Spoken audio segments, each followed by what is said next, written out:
साम्राज्य न्यूज, सामान्यांचा असामान्य आवाज. न्यायमूर्ती सूर्यकांत हे भारताचे नवे 53वे सरन्यायाधीश बनले आहेत. राष्ट्रपती द्रौपदी मुर्मू यांनी आज त्यांना सरन्यायाधीश पदाची शपथ दिली.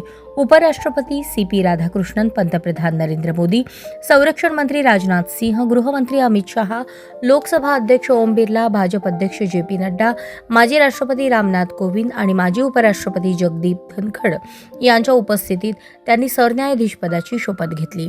सरन्यायाधीश भूषण रामकृष्ण गवई यांचा सरन्यायाधीश पदाचा कार्यकाळ 23 नोव्हेंबर 2025 रोजी संपला. त्यांनी 6.5 महिने हे पद भूषवले. सरन्यायाधीश सूर्यकांत यांचा सरन्यायाधीश पदाचा कार्यकाळ सुमारे 1.5 वर्षांचा असेल. ते 9 फेब्रुवारी 2027 रोजी निवृत्त होतील. सध्या त्यांचे वय 63 वर्षे आहे. सरन्यायाधीश सूर्यकांत यांचा जन्म 10 फेब्रुवारी 1962 रोजी हरियाणातील हिसार येथे झाला. ते एका सामान्य कुटुंबातून आले होते.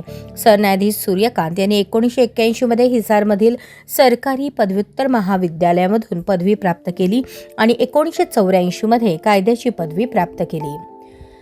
देशाचे नवे सरन्यायाधीश सूर्यकांत यांचा शपथविधी सोहळा पार पडला.